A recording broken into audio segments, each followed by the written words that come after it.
Alors donc je vais défendre l'idée d'un accord, miraculeux, entre, le mot, et l'idée. Pour cela, je vais développer en 2 temps. Dans un premier temps, je vais faire un cours historique de comment le mot, est né et est apparu.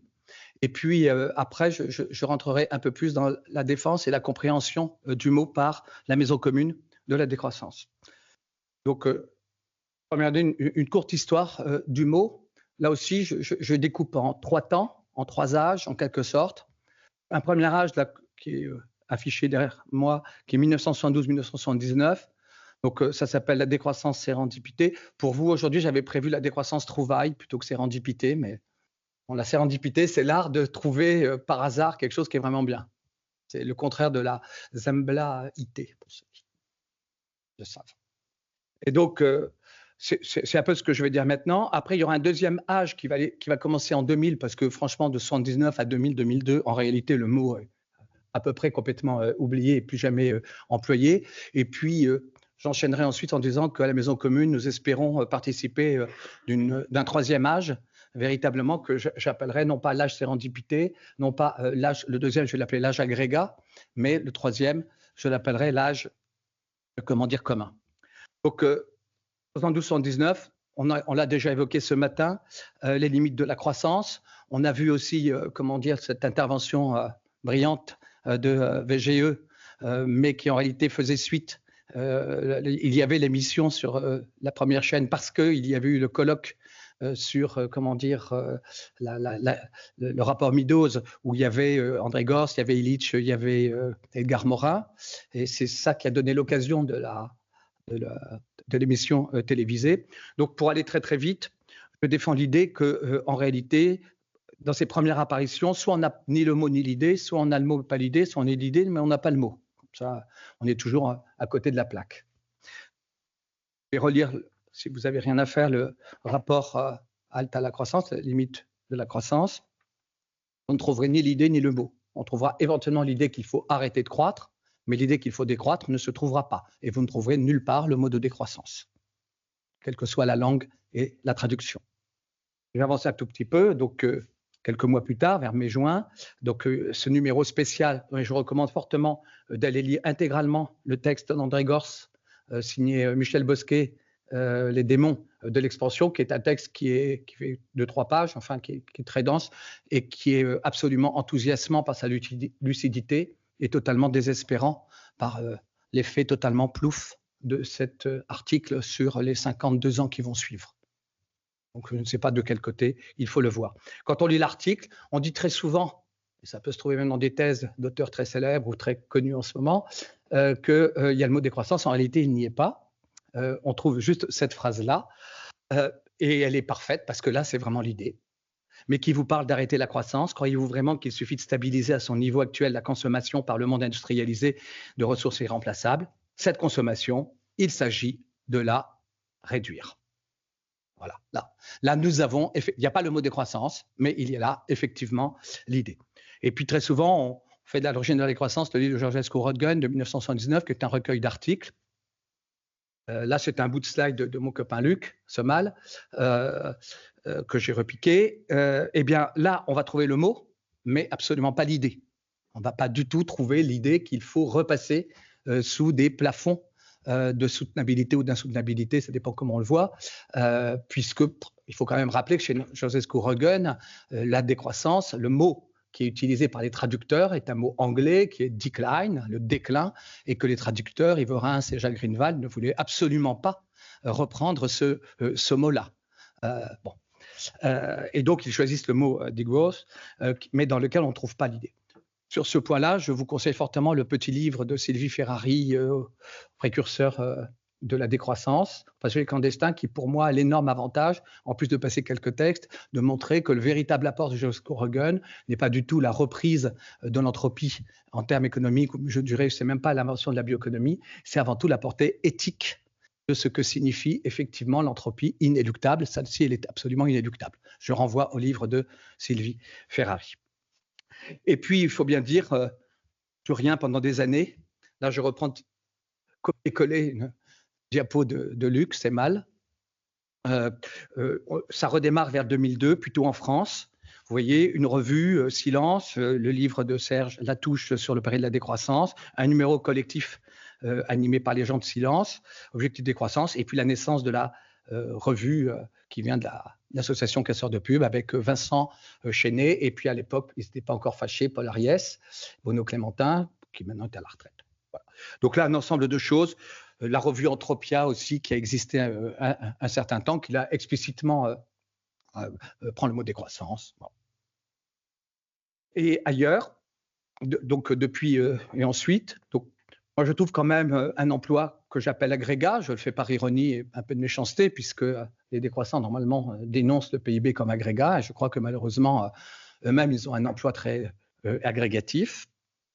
Et il me semble que là, on a un sens où honnêtement, on trouve quasiment indifféremment post-croissance, objection de croissance, décroissance, après-croissance, et je dirais presque le moins souvent le terme de décroissance.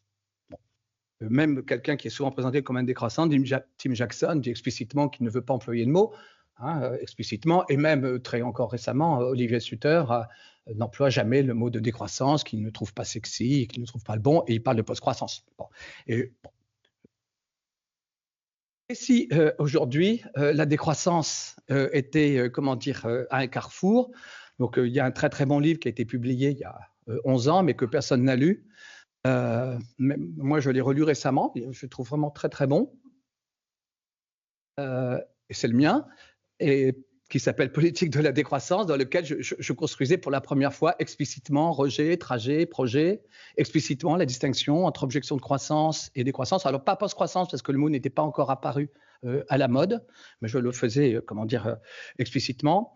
Et bon, je faisais d'autres avancées dans ce livre, mais cette distinction entre ce que l'on rejette, Fleur ce matin a complètement construit le départ de son intervention là-dessus, ce que l'on projette et puis le trajet qui va nous permettre d'aller d'un à l'autre me permet, selon moi, d'atteindre véritablement ce que j'appelle donc le sens strict de ce que veut dire décroître, c'est-à-dire un moment le plus court possible. On aimerait qu'il arrive le plus vite possible et qu'il soit le plus court possible pour passer à la suite. Mais ce n'est pas particulièrement un moment heureux. Et j'avoue que j'ai aimé quand ce matin, Jérémy nous a dit que la joie, c'est peut-être autre chose que le bonheur. Quand j'entends parler de décroissance heureuse, je pense que c'est peut-être pour les masochistes, mais honnêtement, la décroissance, elle ne sera pas heureuse. Si elle est sereine, ça sera absolument formidable. Après, cette trilogie est comme, en fait, cette triade, où moi j'appelais ça les 3 pieds, parce que je trouvais ça bien. C'était stable, on n'avait pas envie d'avancer. A été reprise très gentiment par Timothée dans son livre sur Ralentir ou périr. Et bon, alors je vais vite. Malheureusement, c'est là, je vois comment dire, Florine qui me harcèle avec des feuilles. La revanche.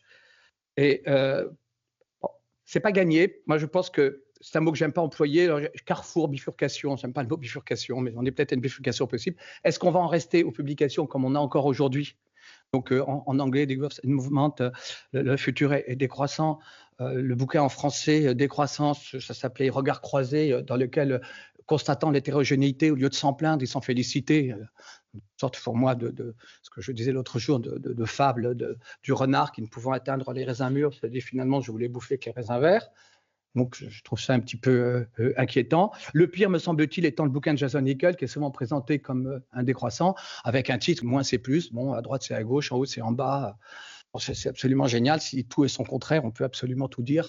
Ce qui est, me semble-t-il, le comble de l'évitement de la question. Bon. Après, motif d'espoir, vers un moitié plein, à moitié vide, il me semble qu'il y a quelques livres qui, effectivement, ont déjà anticipé cette bifurcation. Le formidable livre assez épais, qui est un recueil de plein d'entrées, qui s'appelle Décroissance, vocabulaire pour une nouvelle ère, dans lequel il y a énormément de choses, et en particulier les prologues et l'épilogue, écrits très fortement influencés par Yorgos Kallis. Un très très bon livre écrit par la Maison commune de la décroissance, qui s'appelle La décroissance et ses déclinaisons.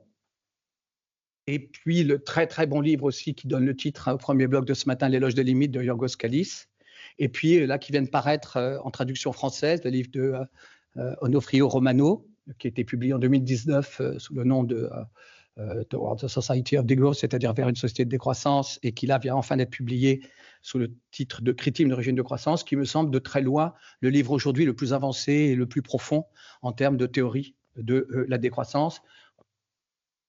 Je vais prévu de vous montrer pourquoi le livre de Timothée est très bien construit, rien qu'en regardant le plan. On pouvait trouver des choses très intéressantes. Dans le premier temps, ce que disait Fleur ce matin, et c'est explicite dans le livre de Timothée, quand on regarde l'enchaînement des chapitres 2, 3 et 4, quand bien même il n'y aurait pas de limite écologique à la croissance, il y aurait quand même des limites sociales. Quand bien même il n'y aurait pas de limite sociale à la croissance, il y aurait quand même des limites politiques. Et fondamentalement, c'est pour ça que nous ne sommes pas des décroissants malgré nous, nous ne sommes pas des malgré nous. Nous n'allons pas à reculons à la décroissance, nous y allons avec goût et plaisir. Et puis, dans la deuxième partie du livre, les chapitres 6 et 7, explicitement, enfin, et l'auteur, avec le succès qu'il a eu, c'est formidable, explicitement fait la distinction entre économie en décroissance et économie de la post-croissance, c'est fondamentalement d'un côté le trajet, de l'autre le projet. Et dans l'éditorial qu'il fait pour Socialterre, il reprend explicitement, allez, et là il faut explicitement le dire, donc quand on parle du rejet, on est objecteur de croissance, quand on parle du trajet, on est décroissant, quand on est dans le projet, on est post-croissant. Il n'y a aucun antagonisme, il y a juste, comment dire, chacun a sa place. Bref, stricto sensu, la décroissance, c'est le trajet. Et d'où, combien de temps il me reste ? 7 minutes. D'où l'idée d'approfondir et de se demander, OK, si au sens strict, la décroissance, c'est le trajet, mais alors, qu'est-ce que c'est au sens élargi ? Dans un premier temps, on pourrait se dire, bien, une façon d'élargir le concept de décroissance, ça serait de l'étendre à ce qui précède le rejet et ce qui succède le projet. Mais pour cela, nous préférons, nous, à la MCD, utiliser le terme de contre-croissance, qui est précisément le terme que nous avons utilisé pour chapeauter la caravane contre croissance. D'où alors la question, mais alors qu'est-ce que veut dire élargir si ça ne veut pas dire simplement englober, je dirais, la temporalité du rejet, du trajet et du projet. C'est là où nous proposons d'approfondir et de creuser le sens du sens du sens et de distinguer trois directions. Alors, trois approfondissements, direction, ce n'est pas le bon mot, trois approfondissements possibles de ce trajet, c'est-à-dire définir la décroissance, pas simplement comme rejet, mais définir la décroissance comme décrue, comme décolonisation et comme repolitisation. Pourquoi cela ? Parce que très souvent, quand on présente la décroissance, vous avez quasiment systématiquement, je n'ai quasiment, je crois, jamais fait d'intervention ou de conférence sur la décroissance sans que quelqu'un lève le doigt pour dire quand même, le mot, il n'est pas bien et il commence par D. Et un mot qui commence par D, c'est pas bien, vous restez prisonnier du monde de la croissance. Et je suis intimement persuadé, c'est ce que je défendais déjà dans mon livre de 2000, je ne sais plus quand, que le refus de l'accord entre le mot et l'idée est en réalité une poursuite d'un amour de la croissance. Et qu'en réalité, les gens qui ne trouvent pas le mot décroissance sympathique, c'est parce qu'ils continuent à aimer la croissance. Alors, ils vont vous expliquer qu'ils aiment la croissance de l'amour, qu'ils vont aussi la croissance du bonheur, la croissance du volontariat. Je ne sais pas dans quel monde ils vivent. J'ai vu l'autre jour quelqu'un avec « je t'aime plus qu'hier et moins que demain ». Bon, ok, super, très bien, top chrono, mesurons. C'est du n'importe quoi. Et la moindre spiritualité, vous ouvrez n'importe quel livre de spiritualité et de religion, vous verrez jamais la définition du bonheur comme quelque chose qui doit croître. Vous verrez toujours la définition du bonheur comme une satisfaction qui est stable, durable, soutenable, constante, mais pas du tout qui doit croître. Et cette capacité, de ce qui ne devrait jamais être quantifiable et qui est de l'ordre de la qualité de la vie et du sens de la vie, cette capacité à être quantifiée, comptabilisée, je m'amuse à regarder Yves à ce moment-là, qui nous fera quelque chose de formidable tout à l'heure sur la comptabilité, il y a quand même, me semble-t-il, véritablement une preuve de l'emprise de la croissance dessus. Et à ce moment-là, je me demande, mais alors qu'est-ce que la croissance si elle exerce à ce point-là une emprise, non seulement sur ce qui ne devrait jamais être quantifiable, mais même sur un ensemble de gens qui critiquent la croissance. C'est-à-dire que même chez des objecteurs de croissance, même chez des décroissants, on va trouver des gens qui vont vous expliquer que quand même, il y a des choses, ça serait bien que ça puisse croître et qu'il puisse y avoir une, décroissance sélective. J'espère que tout le monde comprend que quand on défend une décroissance sélective, on défend alors une croissance sélective. je vous propose la prochaine fois que vous irez à une réunion du MRAP, expliquer que vous êtes pour un antiracisme sélectif et que vous êtes donc pour un racisme sélectif. Vous pouvez faire la même chose au NPA, défendre un anticapitalisme sélectif. On voit bien que c'est quand même se foutre de la gueule que de commencer à dire qu'il y a une partie qui est bien, une partie qui est mal. C'est là la ruse de la technique qui nous explique qu'il peut y avoir un bon et un mauvais usage quand on est incapable technocritiquement de refuser la technique en tant que telle. Et donc, la question que je me pose, c'est véritablement au nom de quoi critiquer la croissance. C'est-à-dire, effectivement, qu'est-ce que la croissance? Et assez bizarrement, j'ai l'impression que chez beaucoup de décroissants, d'objecteurs de croissance, et pire encore chez les postes croissants, on va trouver un évitement complet de la réflexion sur ce qu'est la croissance.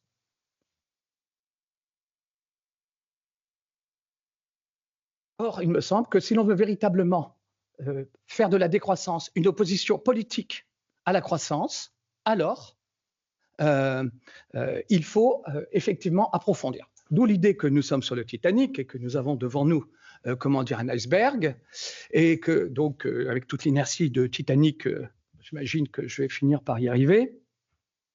On verra bien. Je propose de définir la croissance de 3 façons, et ce qui permettra d'opposer politiquement à chaque fois. Alors après, il y a une seconde partie, mais je ne le ferai pas. La première idée, c'est effectivement de s'apercevoir que la croissance n'est pas que la croissance économique, ni ses variantes. Quand on dit mais en réalité, la croissance économique, c'est la croissance monétaire, ou c'est la croissance énergétique, ou c'est la croissance des ressources. Au fond, ça revient toujours à une sorte de vision physicaliste de la croissance qui mérite d'être critiquée, mais fondamentalement, la question, pour le dire autrement, expliquer l'emprise de la croissance économique et, comme dit Polanyi, l'encastrement de la société dans l'économie, en se disant ce qui permet à la société d'être encastrée dans l'économie ou à l'économie de vampiriser la société, c'est pour des raisons économiques, c'est un raisonnement qui tourne en rond. C'est-à-dire qu'il n'est pas logique, il n'est pas cohérent, il n'est pas idéologiquement ou politiquement cohérent de dire que c'est pour des raisons économiques que l'économie domine la société. Ça tourne en rond. Il nous faut une explication extra-économique. Et c'est pourquoi nous défendons l'idée, et ça c'est pas du tout original, depuis 2009, l'idée de l'aéroport et son monde. Je pense qu'il faut aller jusqu'à montrer que la croissance, ce n'est pas qu'une économie, c'est aussi un monde. Et ce monde, au fond, qu'est-ce que c'est? C'est le monde, c'est tout ce qui dans nos sociétés fait lien. Ce monde de la croissance, cette croissance et son monde, ce sont des modes de vie, ce sont des récits, ce sont des imaginaires, ce sont des représentations, ce sont des normes, ce sont des valeurs, on pourrait les distinguer. J'ai mis aussi des communs bucoliques et des communs négatifs, ce sont des attachements, c'est tout ce qui, d'une façon ou d'une autre, fait lien. Et la croissance nous propose un système de liens. La prochaine intervention de Fleur ne sera pas sur virons ce slogan la croissance infinie dans un monde fini est impossible, mais moins de liens, plus de liens. Allez, on va en finir là aussi avec ce slogan. Parce que non, des liens, dans quel monde faut-il vivre pour croire que dans le monde de la croissance, il n'y a pas de liens? Et croyez-moi, des liens, il y en a. Et donc, il faut voir lesquels, mais certains liens auxquels nous sommes, attachés. Et donc, quand on regarde ça, alors me semble-t-il, quand on regarde la partie émergée de la croissance, on s'aperçoit alors qu'effectivement, il y a toute une dimension que je vais appeler émergée ou superficielle de la décroissance comme décrue économique. Nous avons là un mot qui commence par D et qui est un formidable mot. Et celui qui me dit non, je souhaite que le plus vite possible, il connaisse une inondation. Et on verra si quand on lui annonce la décrue, ça sera une bonne ou une mauvaise nouvelle. Faut-il n'avoir jamais subi une crue pour ne pas avoir compris que la décrue est une bonne nouvelle? Faut-il n'avoir jamais subi les violences de la croissance économique pour ne pas comprendre que la décroissance est une bonne nouvelle? Pareil, cette idée de la croissance, le monde de la croissance, ça c'est vraiment le grand apport de Serge Latouche depuis les années 2000, d'avoir effectivement fait une critique, on pourrait dire anthropo-culturelle, socio-culturelle de la croissance, avec cette idée qu'effectivement la croissance, ce n'est pas qu'une croissance économique, c'est une colonisation de nos imaginaires. Moi, je pense que c'est en réalité un monde. Une colonisation d'un monde, c'est un monde complet. Là aussi, l'opposition politique, si la décroissance est une opposition politique, alors elle doit être une décolonisation. Là aussi, faut-il n'avoir jamais été colonisé? Ce matin, on évoquait Mariamis et les 3 colonies. faut-il n'avoir jamais été décolonisé pour voir dans le mot décolonisation une mauvaise nouvelle. La décolonisation est une aussi bonne nouvelle que la décroissance. Je termine sur la dernière idée parce qu'il me reste 30 secondes. Après, si on critique tout cela, on va dire, alors qu'est-ce que vous opposez? Ah ben, nous allons opposer d'autres modèles économiques, d'autres façons de faire richesse, d'autres façons de mesurer la richesse. Nous allons nous situer dans la critique économique ou de la partie comment dire, émergée. Et colonisation, nous avons énormément de travail. Et pour l'essentiel, une grande partie de ce travail va consister à montrer que nous avons des valeurs, que nous avons des idéaux, que nous avons des rêves de mode de vie. Ma question est, croyez-vous que ça soit en présentant d'autres valeurs? Ce matin, il y a eu des critiques sur le autrement, c'est un peu facile, le autrement, c'est beauté en touche. Suffit-il d'être autrement? Suffit-il d'une société autre, d'une économie autre, d'une monnaie autre, d'un habitat autre, et de faire autrement pour véritablement échapper à l'emprise de la croissance? Dans la définition de Timothée Paric de ce qu'est la décroissance, réduction de la production et de la consommation, avec c'est démocratique, c'est écologique, c'est en vue du bien-être et c'est pour une société juste, parce que vous croyez qu'en face, nos adversaires, ils ne croient pas à la croissance verte? Vous croyez qu'ils sont antidémocrates? Vous croyez qu'ils ne veulent pas l'utilité qu'ils calculent et pour le bien-être? Vous croyez qu'ils n'ont pas de théorie de la justice? Dans quel monde faut-il vivre? Pourquoi? Que parce que nous sommes du bon côté et que nous avons les bonnes valeurs, alors nous allons l'emporter. Je ne sais pas, je le dis souvent, avez-vous déjà réussi à faire changer d'avis quelqu'un parce que vous aviez raison? Non.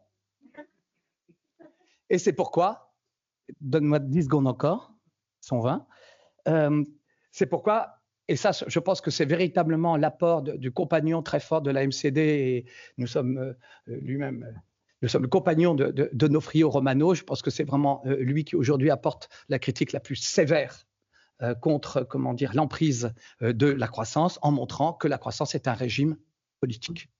Et que donc, si la croissance est un régime politique, alors lequel? Un régime politique de dépolitisation, c'était la seconde partie, mais si on comprend alors que la croissance politiquement, c'est de la dépolitisation, alors la décroissance, politiquement, c'est de la politisation.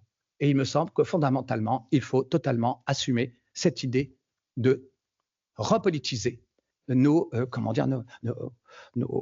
critiques. Pour cela, il faut faire 3 éloges: des limites, de la vie sociale et de la dépense.